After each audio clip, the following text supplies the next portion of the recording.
Welcome to வேட்டுகோ. நம் பிறப்பே ஒரு வெற்றி தானே. இன்னைக்கு நம்ம தமிழ்ல வினா விடை, ஓகேங்களா? வினா 6 வகைப்படும், விடை 8 வகைப்படும்.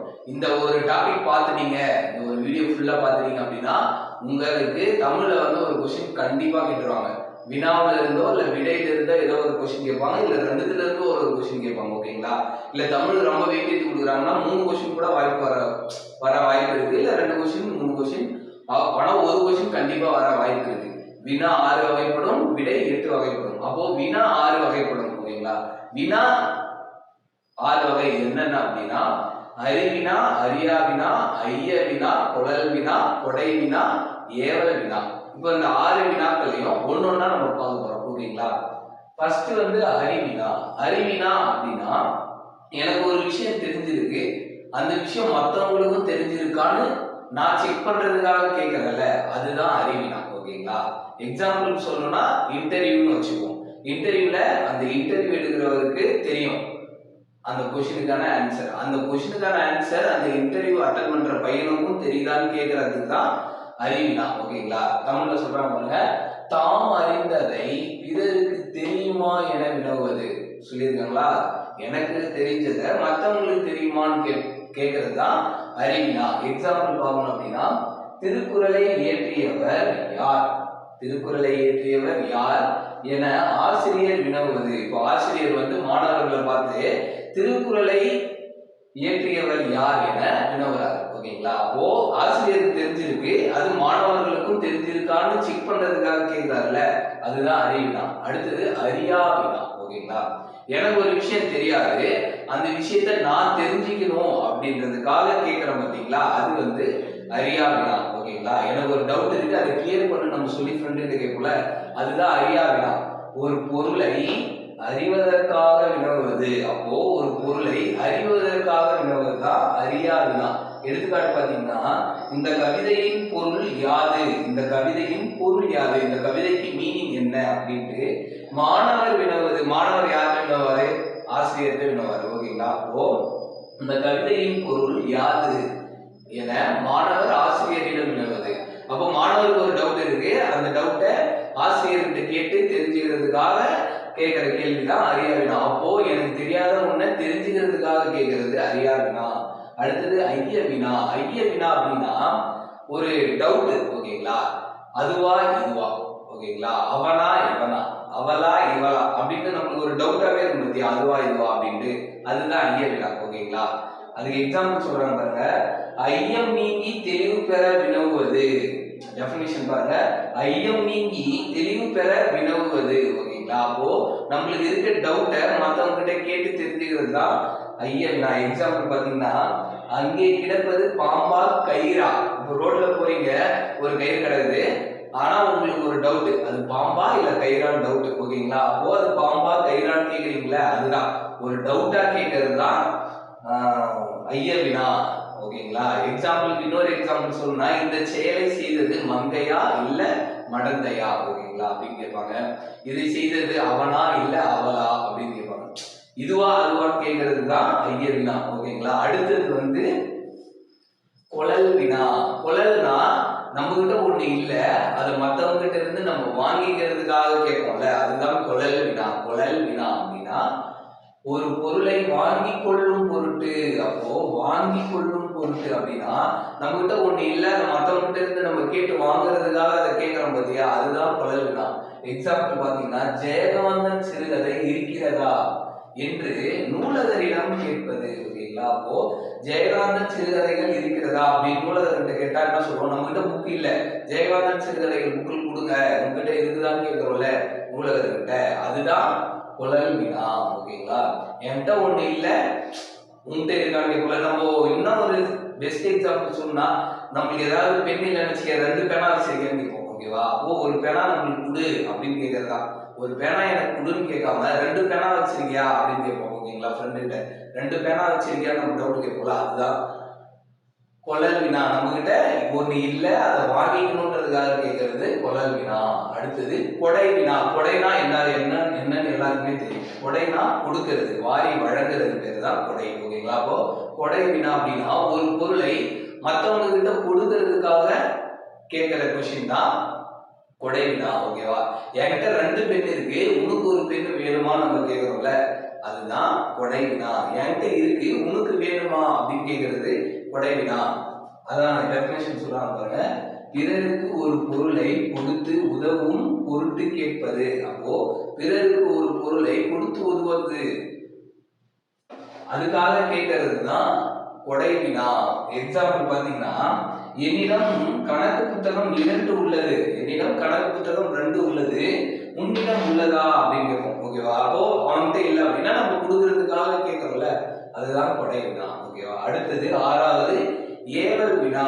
ஏவல்னா ஒரு செயலை செய், ஒரு செயலை நீ செய்யணும், அதுக்காக நம்ம கொஸ்டின் கேட்கறது தான் ஏவல் வினா. ஓகேவா?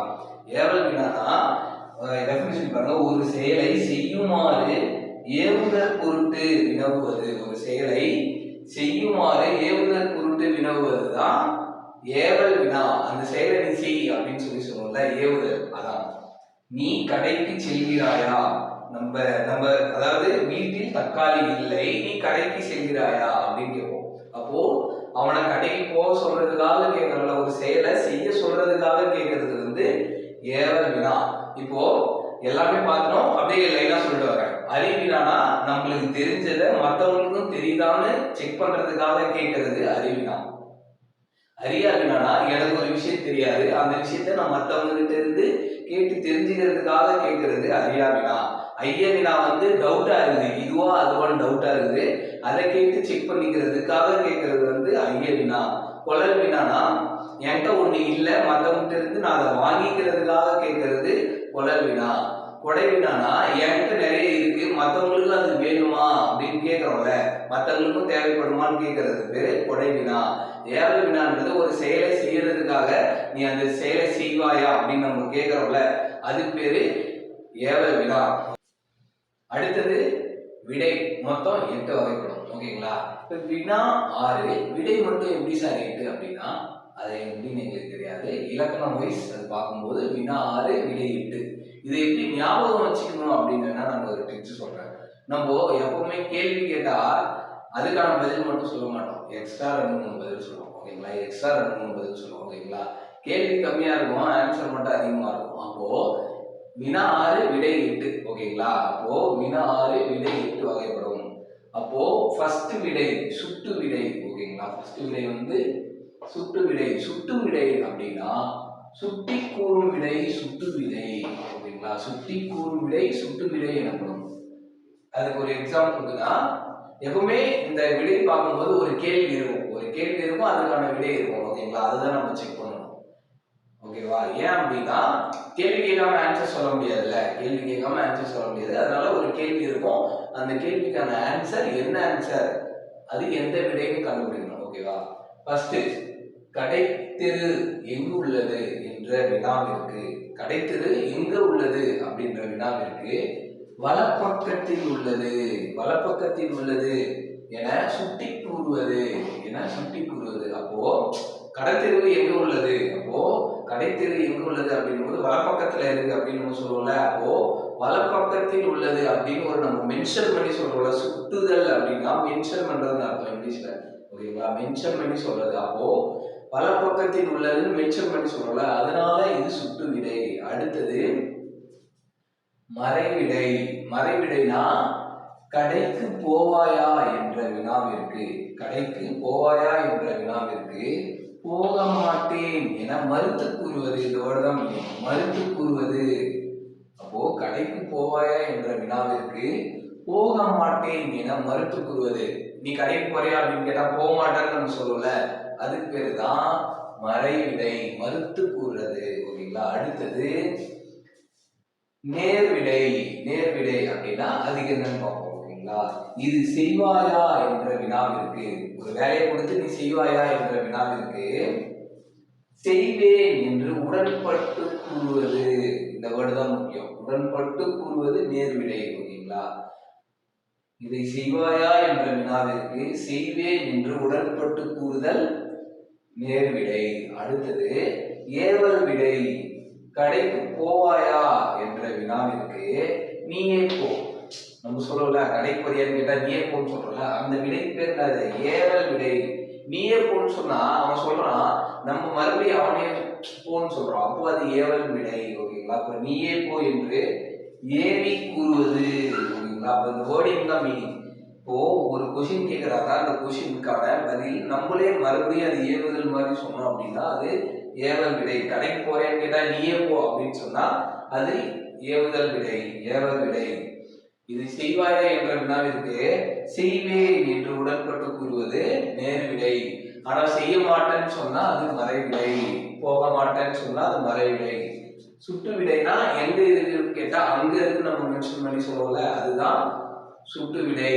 அடுத்தது வினா எதிர் வினாதல் விடை. வினா எதிர் வினாதல் விடை. அதுக்கு என்ன சொல்றாங்க அப்படின்னா, என்னுடன் ஊருக்கு வருவாயா, என்னுடன் ஊருக்கு வருவாயா என்ற வினாவிற்கு வராமல் இருப்பேனா என்று வினவி கூறுவது. ஓகேங்களா? வினவி கூறுவது. இப்போ நம்ம கிட்ட யாருன்னா வந்து நீ இதை செஞ்சிட்டியா அப்படின்னு கேட்டா நம்ம என்ன பதில் சொல்லுவோம்னா செய்யாம இருப்பனா அப்படின்னு கேட்போம். அவங்களே நம்ம மறுபடியும் கொஸ்டின் கேட்கிற மாதிரி கேட்போம், பதில் சொல்லுவோம். ஓகேங்களா? செய்யாம இருப்பனா இது செஞ்சிட்டியாப்பான்னு கேட்டா செய்யாம இருப்பனா அப்படின்னு கேட்போம்ல. அப்போ ஊருக்கு நீ வருவாயா என்ற வினாவிற்கு வராம இருப்பனா, நான் வராம இருப்பேனான்னு சொல்லுவோம்ல. அப்போ வராமல் இருப்பேனா என்று ஒரு கொஷினாவே பதில் சொல்றது, ஒரு மறுபடியும் ஒரு வினாவாவே பதில் சொல்றதுதான் வினா எதிர் வினாதல் விடை அப்படின்னு அர்த்தம். ஓகேங்களா? அப்போ கொஸ்டின் கேட்டா மறுபடியும் அவங்களுக்கு எதிர்வாதமா கொஸ்டின் கேட்கிற மாதிரியே பதில் சொல்றது. செஞ்சியான்னு கேட்டா செய்யாம இருப்பனா அப்படின்னு சொல்றோம்ல, செஞ்சேன்னு சொல்ல மாட்டான், நான் செய்யாம இருப்பனா அப்படின்னு சொல்லுவான். ஓகேங்களா? அதான் வினா எதிர் வினாதல் விடை. அடுத்தது உற்றது உரைத்தல் விடை. உற்றது உரைத்தல்னா நடந்ததை நடந்ததுன்னு சொல்றது உற்றது உரைத்தல். ஓகேங்களா? உற்றதுன்னா நடக்கிறது, நடந்ததுன்னு அர்த்தம். ஓகேங்களா? அப்போ நீ நீ விளையாடவில்லையா அப்படின்னு கொஸ்டின் கேட்கிறாங்க. நீ விளையாடவில்லையா என்ற வினாவிற்கு கால் வலிக்கிறது, கால் வலிக்கிறது என்று உற்றதை கூறுவது. இந்த வேர்டிங் ரொம்ப முக்கியம். ஓகேங்களா? உற்றதை கூறுவது. அப்போ கால் வலிக்குது அதனால விளையாடல. ஓகேவா? நீ விளையாடலன்னு கேட்டா கால் வலிக்குதுன்னு நம்ம பதில் சொல்லுவோம். அப்போ அதனால நான் விளையாடல, கால் வலிக்குது அதனால விளையாடல. அப்போ உற்றதை உரைத்தல். அப்போ உற்றதை உரைத்தல்னா உற்றது உரைத்தல் விடை. ஓகேவா? அடுத்தது உருவது கூறல் விடை. உருவது கூறல் விடைனா வரப்போறத சொல்றது. அதேதான் நீ விளையாடவில்லையா என்ற வினாவிற்கு கால் வலிக்கும், வருங்காலத்துல கால் வலிக்கும் அதனால நான் விளையாடல, நான் விளையாடனா எனக்கு கால் வலிக்கும் அதனால நான் விளையாடல அப்படின்னு பதில் சொல்றோம்ல, அதுதான். ஆனா நம்மளுக்கு கால் வலிக்கல, ஆனா விளையாடனா கால் வலிக்கும். அப்போ வருங்காலத்துல வரப்போறத அதான் உருவது. உற்றதுன்னா நடந்ததை சொல்றது. ஓகேவா? அப்போ உருவது நீ விளையாடவில்லையா என்ற வினாவிற்கு கால் வலிக்கும் அதனால நான் விளையாடல, நான் விளையாடனா கால் வலிக்கும் அதனால நான் விளையாடலன்னு சொல்றேன் பாத்தியா, அதுதான் உருவது கூறல். ஓகேவா? வரப்போறத சொல்றதுதான் உருவது கூறல். ஓகே, கால் வலிக்கும் அதனால நான் விளையாடலன்னு சொல்றேன்ல. அப்போ உருவதுன்னா வரப்போறத, அவனுக்கு இப்போ வரைக்கும் கால் வலிக்கல ஆனா கால் வலிக்கும், அப்போ வரப்போறத சொல்றதுதான் உருவது கூறல் விடை. அடுத்தது இனமொழி விடை. இனமொழி விடைனா உனக்கு கதை எழுத தெரியுமா, உனக்கு கதை எழுத தெரியுமா என்று வினாவிற்கு யாரோ நம்மகிட்ட உனக்கு கதை எழுத தெரியுமான்னு கேட்டா கட்டுரை எழுத தெரியும் என கூறுவது. கதை எழுத தெரியும்னா தெரியும் சொல்லணும், இல்ல தெரியாதுன்னு சொல்லணும். அதை விட்டு கட்டுரை எழுத தெரியும் சொன்னா அது என்ன இருக்கு, அதான் இனமொழி விடை. அப்போ கதைக்கு இனமான கட்டுரை எழுத தெரியும் சொல்றாங்கல்ல, அது பேரு தான் இனமொழி விடை. இந்த இனமொழி விடைக்கு ஒரு பெஸ்ட் எக்ஸாம்பிள் என்ன அப்படின்னா, இப்போ நம்ம கடைக்கு போய் ஒரு பருப்பு வாங்குறோம்னு வச்சுக்கோ, உளுத்தம் பருப்பு இருக்கான்னு கேட்டா உளுத்தம் பருப்பு இல்லைன்னு அவர் வாயில வரவே வராது, கடைக்கார வாயில உளுத்தம் பருப்பு இல்லைன்னு வரவே வராது.